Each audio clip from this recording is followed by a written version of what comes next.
मुख्यमंत्री माझी शाळा सुंदर शाळा अभियान सन 2023-24 उपक्रम आर्थिक साक्षरता।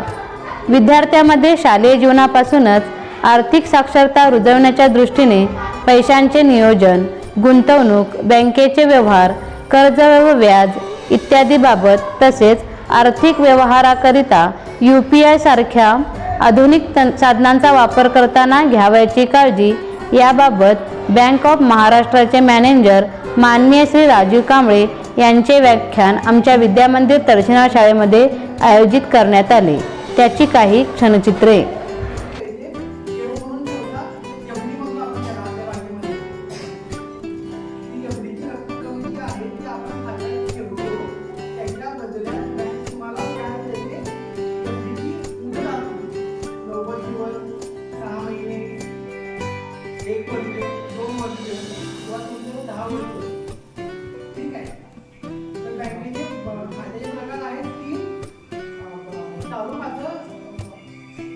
बचत खातं आणि मुदत ठेव खातं हे प्रकार झाले 3.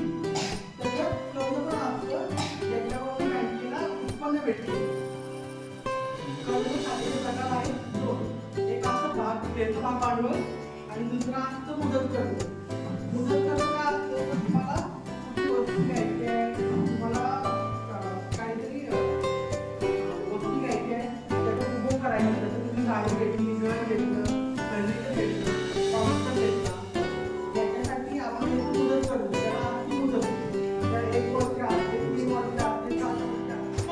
आमच्या विद्यामंदिर तळशिना शाळेतील विद्यार्थ्यांनी बँक ऑफ महाराष्ट्र तुर्केवाडी शाखेला भेट देऊन प्रत्यक्ष बँकिंग व्यवहाराचा अनुभव घेतला। त्याची काही क्षणचित्रे।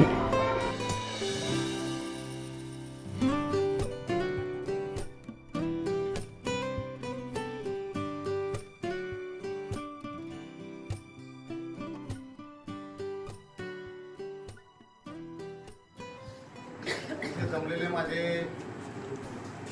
मित्र तळशिना कुमार विद्यामंदिर तळशिना शिक्षक वर्ग आणि ते जमलेले माझे बँकेचे खातेदार कस्टमर, आज तळशिना कुमार विद्यामंदिरचे सगळे विद्यार्थी बँकेचे भेटण्यासाठी आलेले आहेत।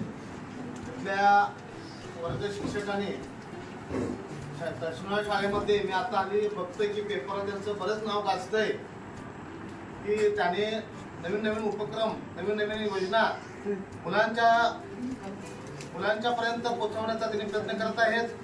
आज बँकेमध्ये त्याने पैसे कसे भरावे, कसे काढावे, खाते ओपन कसे करावे हे त्यांना ज्ञान देण्यासाठी किंवा त्यांना सांगण्यासाठी किंवा त्यांना शिकवण्यासाठी आज सगळ्या विद्यार्थ्यांना घेऊन आमच्या बँकेला त्यांनी भेट दिलेली आहे। आणि ह्या विद्यार्थ्यांनी बँकेत सगळे आमचे व्यवहार करावेत, त्यांनी सेविंग खाते, बचत खाते काढावेत। बचत खाते काढता काढता त्यांनी PPF म्हणून अकाउंट आमच्याकडे आहेत की ते तिथं तेही पैसे भरावे।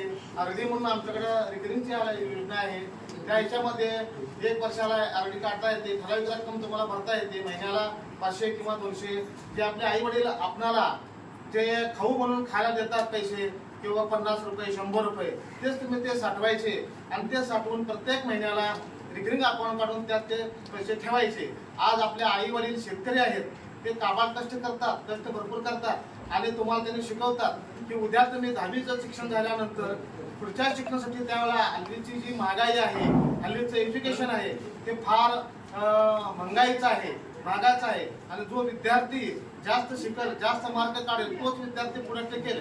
पण विद्यार्थी नुसता हुशार राहून चालत नाही, तर त्या विद्यार्थ्याच्या पाठीमाग आर्थिक पाठबळ लागतं।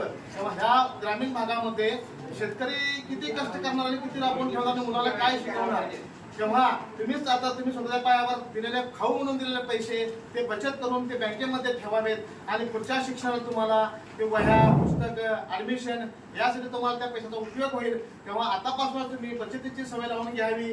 आज तुम्हाला चांगले गुरुवर्य मिळालेले आहेत। पहिला गुरु ही आपली आई असते, नंतरचे गुरु आपले शिक्षक असतात, ते आपल्या हातातून शिकवतात आणि गुरु अनेक आहेत। अंधाराकडून प्रकाशाकडे नेणारे गुरु आहेत, कुणी तंत्रमंत्र गुरु आहेत. तर तुम्हाला अंधाराकडून प्रकाशाकडे नेणारे आज तुम्हाला गुरुवर्य लाभलेले आहेत. त्यांचं तुम्ही मार्गदर्शन व्यवस्थित घ्यावं. सगळ्या मुलांनी चांगला अभ्यास करावा, चांगली शाळा शिकावं आणि आई वडिलांचं नाव रोशन करावं. पण कुठेही तुम्ही जरी गेला तर आपल्या आई वडिलांना कधी विसरू नका आणि गुरुलाही कधी विसरू नका. म्हणून एक छोटीशी कविता आहे. आकाशी झेप गेले पाकरा, आकाशी झेप गेले पाकरा, सोडी सोन्याचा पिंजरा, सोडी सोन्याचा पिंजरा, तुला पंख दिले देवाने, करविहार सामर्थ्याने, करविहार सामर्थ्याने. तेव्हा तुम्हाला देवानं पंख दिलेले आहे, बुद्धी दिलेलं आहे, सामर्थ्य दिलंय. तर त्याचा योग्य ठिकाणी वापर करावा. आणि तुम्ही चांगले विद्यार्थी त्या कृष्णाच्या छोट्याशा गावामध्ये तिथं गुरुवर्य चांगले लागलेले आहेत. तर छोट्याशा गावामध्ये चांगली उन्नती, ते शाळेचं नाव, गुरुवर्यांचं नाव आणि तुमच्या आई वडिलांचं नाव तुम्ही रोशन करावं. आणि हे करत असताना तुम्ही आमच्या बँकेकडं बचत करावी. आणि तुम्हाला पुढच्या शिक्षणासाठी तुम्हाला बँक सदैव तुमच्या बँक ऑफ महाराष्ट्र शाखा तुर्केवाडी ही सदैव पाठीशी. आज लाखो विद्यार्थ्यांना बँक ऑफ महाराष्ट्रनं एज्युकेशन लोन दिलेलं आहे. त्यामुळे अनेक विद्यार्थी डॉक्टर झालेले आहेत, वकील झालेले आहेत, इंजिनियर झालेले आहेत. प्रत्येक क्षेत्रामध्ये आज आमचे कस्टमर विद्यार्थी म्हणून आले आणि ते आज अधिकारी म्हणून आज प्रत्येक ह्याच्यामध्ये आहेत. आज त्याचा मला इतका अभिमान आहे की त्या संस्थेचा, त्या बँक ऑफ महाराष्ट्रचा मी एक साधा कर्मचारी आहे, त्याचा मला अभिमान आहे. तर एवढंच छोटंसं माझं म्हणजे बँकेचे व्यवहार चालू आहेत आणि वेळेअभावी मी माझं छोटंसं भाषण आवडतो आणि तुम्हाला मी शुभेच्छा देतो. आणि त्या तुमच्या शाळेच्या शिक्षकांना पण इथं आल्याबद्दल मी त्यांचा ऋणी आहे, आभारी आहे. आणि विद्यार्थ्यांना शाळा बँक दाखवल्याबद्दल, व्यवहार शिकवल्याबद्दल त्यांचाही मी ऋणी आहे.